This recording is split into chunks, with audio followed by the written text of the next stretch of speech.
Our stories every day, thousands of people, including your neighbors, become victims of crime. It's why this entire week is dedicated to empowering them and why we are making sure you are aware of a change just recently made in Hancock County. More now from RTV6's Ann Kelly. Good evening. Well, it's a change that if you aren't victimized in Hancock County, you may never be aware of, but it does affect all of us. New in just the last couple months, the prosecutor's office, they're adding a position, one that it says could lead to more criminal convictions down the line.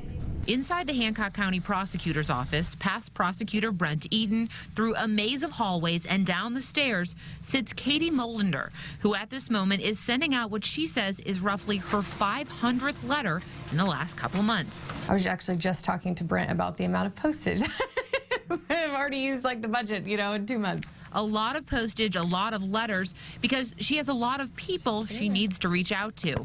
Molander has taken on the role of what the office is calling its Victim Assistance Coordinator, a new position funded by a grant that Prosecutor Eden says was badly needed when he came into office earlier this year. It's a full-time job that was falling on the shoulders of our litigators, which prevented them from, being maybe as effective as they could be.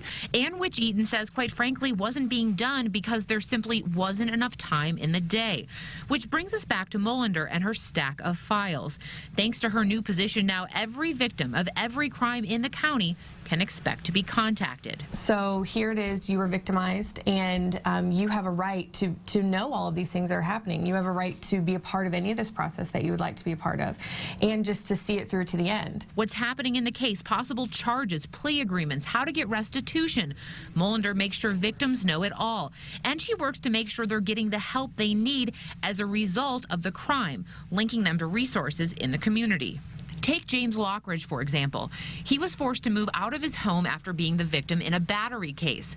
Molander has been in contact with him since, working to help him find stable housing. Katie actually provided her personal cell phone number at one time and was texting us back and forth until like 10, 11 at night to help us with stuff. So, yeah, she's reached out really far. And the hope here in Hancock County that by her doing that, victims like James may feel more ownership in their cases, possibly take the stand more often. What studies show is that the more consistent contact that the prosecutor's office has with victims of crime, the more likely they are to be cooperative and to be somebody that's going to help and to show up and to participate in the process, which will help us to acquire convictions. Reporting in Hancock County, Ann Kelly, RTV6.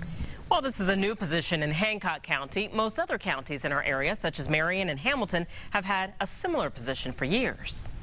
Now